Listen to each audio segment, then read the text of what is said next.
பகவத்கீதையில் 3வது சாப்டரில் 9வது ஸ்லோகம். யஜ்ஞார்த் கர்மணோன் யத்ர லோகோயம் கர்ம பந்தனக ததர்த்தம் கர்ம கௌந்தேய முக்த சங்க சமாச்சர. இப்போ இதுக்குள்ள அர்த்தத்தை பார்க்கலாம். அர்ஜுனன் கண்ணன்ட்ட கேட்குறான், நீ ஞான யோகத்தினால புலனடக்கம் கஷ்டம், அதனால் நமக்கு கர்ம யோகம் தான் ரொம்ப ஈஸின்னு சொல்கிற. ஆனால் இந்த கர்மயோகத்தை செய்கிறதுனால நமக்கு என்ன விருப்பு வெறுப்பெல்லாம் வர ஆரம்பிச்சிடும். அதனால் பாவ புண்ணியம் சேரும். என்னோடய கர்மயோகம் யுத்தம் பண்ணுறதுங்கிற, இதனால் எனக்கு என்ன, எவ்வளோ பேர் நான் கொள்கிறேன், பாவம் சேரும். இதனால் மறுபடியும் நான் சம்சார சாகத்தில் உழண்டுட்டே இருக்கணுமே அப்படின்னு எனக்கு ஒரே சந்தேகம். அதை கண்ணன்ட்ட கேட்குறான்.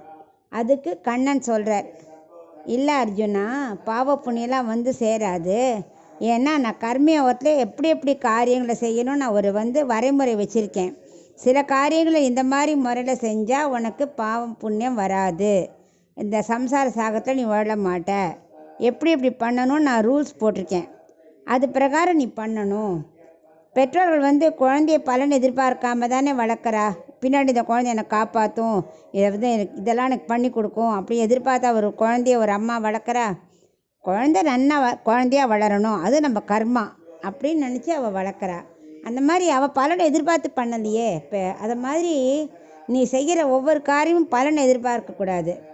பாரு, கர்மயோகத்தில் யஜ்ஞம் யாகம் 2 வித ரூல்ஸ் போட்டிருக்கேன். இது பிரகாரம் நீ பண்ணியான்னா உனக்கு சம்சாரத்தில் அழுத்த மாட்ட அப்படிங்கிறார்.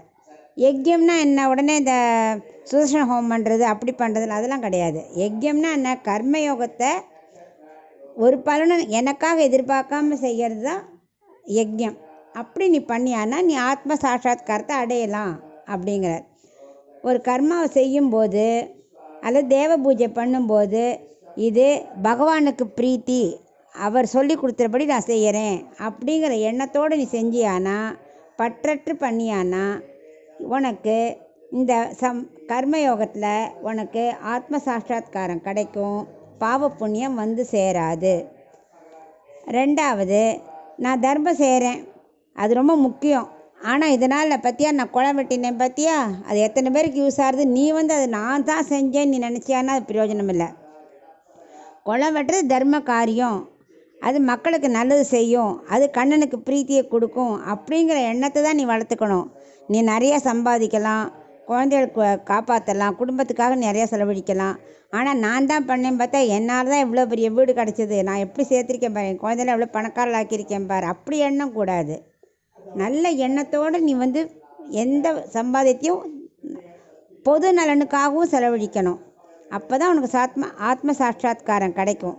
அப்போ தான் ஞானத்தை நீ வளர்த்துக்க முடியும் அப்படின்னு அவனுக்கு உபதேசிக்கிறார்.